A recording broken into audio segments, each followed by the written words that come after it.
संसार में कथाएं अनेक हैं, पर वो महागाथा जिसमें विश्व की सारी कथाएं छिपी हैं, वह लेख है महाभारत।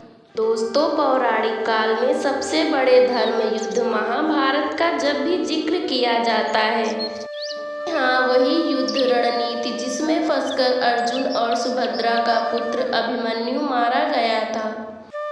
ऐसा माना जाता है कि युद्ध के इस व्यूह को भेदने की कला कौरवों और पांडवों के गुरु द्रोणाचार्य और भगवान श्री कृष्ण के अलावा सिर्फ अर्जुन ही जानते थे।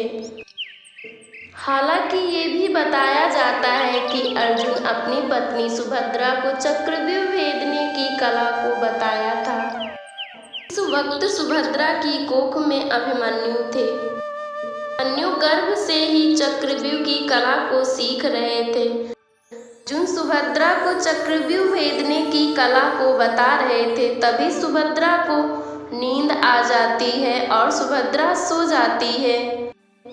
चक्रव्यूह के 6 दरवाजों को भेदने की कला गर्भ से ही सीख गए थे, लेकिन 7वें दरवाजे को भेदना एक राज ही रह गया।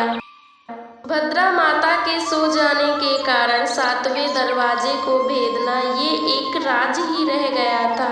दोस्तों, पौराणिक काल में युद्ध के दौरान दुश्मनों पर अपनी जीत सुनिश्चित करने के लिए दोनों पक्ष की सेना क्रौंच, सर्प, गरुड़, चक्रव्यूह के जैसी रचना किया करते थे, जिसमें सबसे घातक व्यूह चक्रव्यूह माना जाता है।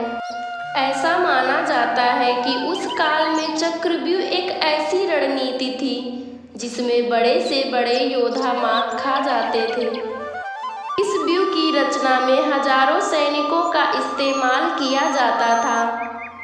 कई किलोमीटर की दूरी तक एक ऐसा चक्र बना लेते थे जिसमें प्रवेश करके कोई भी आसानी से आ जाता था, लेकिन एक बार अंदर आ जाने पर वह बाहर नहीं निकल सकता था।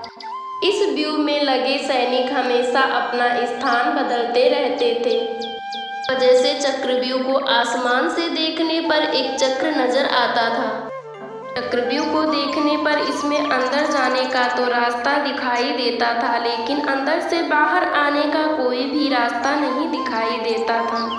चक्रव्यूह की पहली पंक्ति पर सामान्य सैनिक तैनात किए जाते थे, जो कि वो चारों तरफ घूमते रहते थे।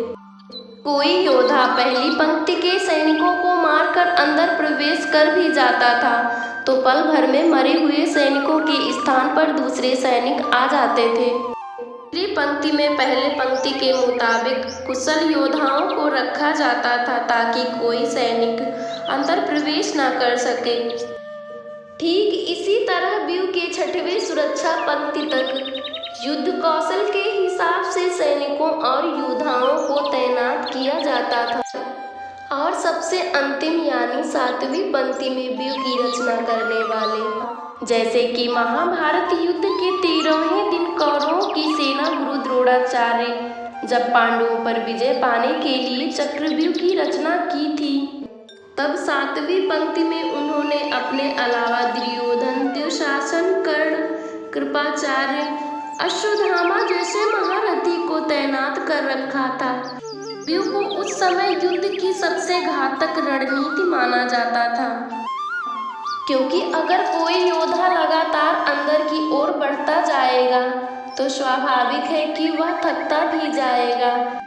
जैसे जैसे वो सुरक्षा पंक्तियों को तोड़ता हुआ अंदर बढ़ता जाएगा, वैसे वैसे अंदर के जिन योद्धाओं से उसका सामना होगा वे उससे अधिक बलशाली होंगे और वे थके हुए नहीं होंगे।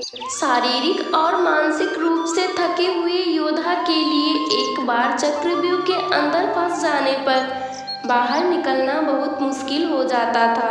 और यही कारण था जिस योद्धा को इस व्यूह को भेदने की पूरी जानकारी नहीं थी, वो अंतिम पंक्ति तक जाते जाते थकान के कारण मारा जाता था।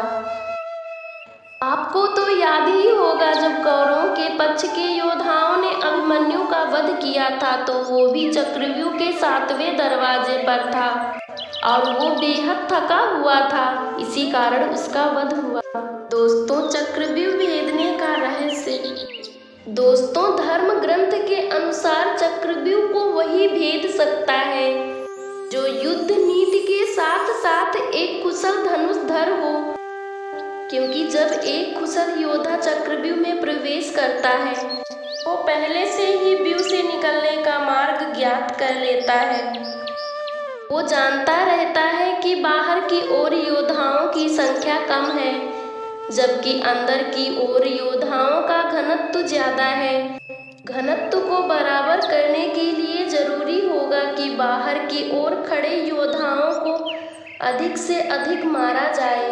इसीलिए व्यूह को घुमाते चलाते रखने के लिए अधिक से अधिक योद्धाओं को अंदर से बाहर ढकेलता जाता है, से अंदर की तरफ योद्धाओं का घनत्व कम होता जाता है। कुशल योद्धा को ये भी मालूम होता है कि घूमते हुए चक्र में एक खाली स्थान भी आता है, इस स्थान से बाहर निकला जा सकता है।